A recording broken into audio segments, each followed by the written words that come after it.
নমস্কার, আপনারা দেখছেন এম বাংলা টিভি। আজকে কথা বলবো মমতা ব্যানার্জি পরিযায়ী শ্রমিকদের ফিরিয়ে আনার নির্দেশ দিয়েছেন বোলপুরের প্রশাসনিক সভা থেকে। আমাদের 22 লাখ পরিযায়ী শ্রমিক আছে। আমি সামিরুলকে বলবো, ও যেহেতু এই কমিটির চেয়ারম্যান আছে আর মলয় আছে, দুজনে মিলে বসে সিএসের সাথে কাল পরশুই বসে একটা স্কিম তৈরি করো, ওদের ফিরিয়ে আনো। আমার দরকার নেই বাংলার বাইরে গিয়ে কিছু দালালের কথা শুনে যখন অত্যাচার হয় তখন তারা থাকে না, পালিয়ে যায়। তিনি কি বলছেন যে পরিযায়ী শ্রমিকেরা ফিরে আসুন, পরিযায়ী শ্রমিকেরা বাইরে থেকে ফিরে আসুন। পরিযায়ী শ্রমিকেরা ফিরে এসে আমাদের বাংলায় কাজ করবে এবং বাংলায় বিভিন্ন কাজের একটা জায়গা আছে, সেখানে মমতা ব্যানার্জি কাজ দেবেন। কি কাজ দেবেন? তিনি যেটা করেছেন কর্মশ্রীতে 50 দিনের কাজ তিনি দিবেন বলেছেন এবং তাই বলে রাজ্যসভার সাংসদ সামিরুল ইসলাম নির্দেশ দিয়েছেন যে পরিযায়ী শ্রমিক, যে 22 লক্ষ বাংলার পরিযায়ী শ্রমিক বাইরে পড়ে আছে, বিভিন্ন রাজ্যে পড়ে আছে, সেই বিভিন্ন রাজ্যের থেকে ফিরিয়ে আনার নির্দেশ দিয়েছেন। ম্যাডাম, আপনাকে একটা কথা বলে রাখতে চাই, পরিযায়ী শ্রমিক কিন্তু 22 লক্ষ নেই।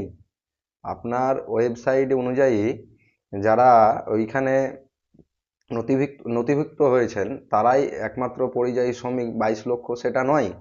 পরিযায়ী শ্রমিক বহুত প্রচুর আছে, লক্ষ লক্ষ পরিযায়ী শ্রমিক বাঙালির। এবারে কথায় আসি একটা, যে মমতা ব্যানার্জি বলছে পশ্চিমবঙ্গের যে বাংলার পরিযায়ী শ্রমিকরা বিভিন্ন রাজ্যে গিয়ে হেনস্থা হেনস্থা হচ্ছে এবং সাধারণ মানুষ মার খাচ্ছে, সেই বিষয় নিয়ে তিনি তীব্র সমালোচনা করেছেন 21শে জুলাইয়ের মঞ্চ থেকে। আজকে তিনি বোলপুরে একটা পদযাত্রা করেছেন।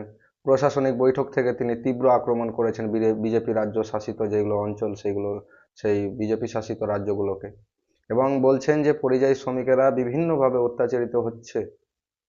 মমতার অভিযোগ একেবারে সঠিক, এটা আপনাদেরও জানা, সকলেরই জানা।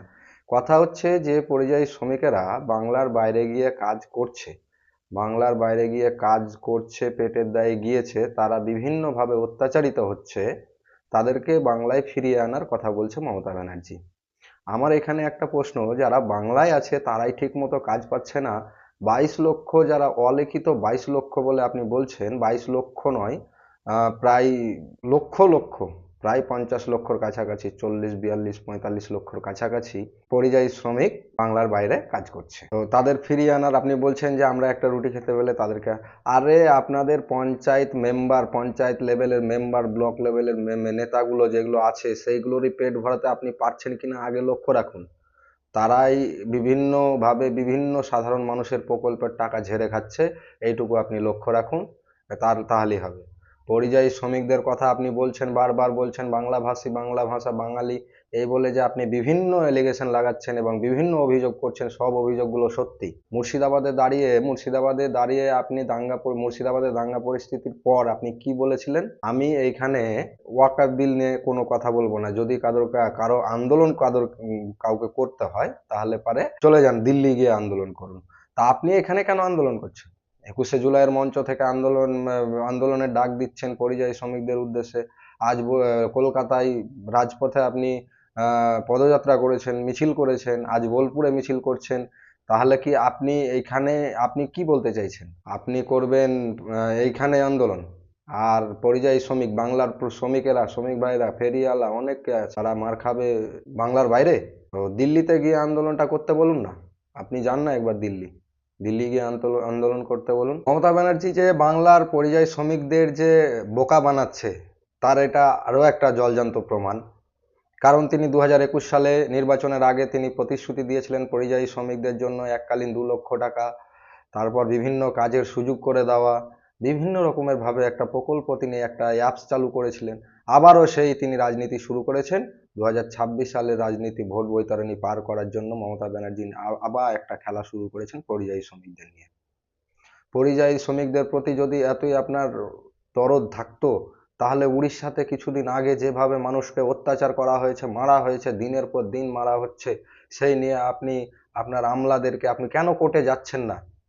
আপনাকে কোর্টে যে আপনি যে পরিযায়ী শ্রমিকদের জন্য যে লড়াই করছেন, তাহলে আপনি কেন যাচ্ছেন না, কেন আপনি কোর্টে যাচ্ছেন না কেন? কোর্টে যে কেস করুন, আমলাদেরকে পাঠান বিভিন্ন জায়গায়, তাহলে তো বুঝতে পারা যাবে যে আপনি নিশ্চয় অবশ্যই আপনি সাধারণ মানুষ এবং পরিযায়ী শ্রমিকদের কথা আপনি ভাবছেন। কিন্তু না, তিনি এইখান থেকে কলকাতা থেকেই পশ্চিমবাংলা থেকেই বড় বড় মার্ক ঝাড়ছেন এবং পরিযায়ী শ্রমিকদের নিয়ে রাজনীতি করছেন। যাই হোক, পরিযায়ী শ্রমিকেরা বোকা না, তারা বুঝছে, তারা জানে। যাই হোক, পরিযায়ী শ্রমিকদের ব্যাপার নিয়ে আপনাদের কি মতামত অবশ্যই কমেন্ট বক্সে জানাবেন এবং ভালো থাকবেন, সুস্থ থাকবেন। দেখা হবে পরবর্তী নতুন আরো একটি ভিডিও।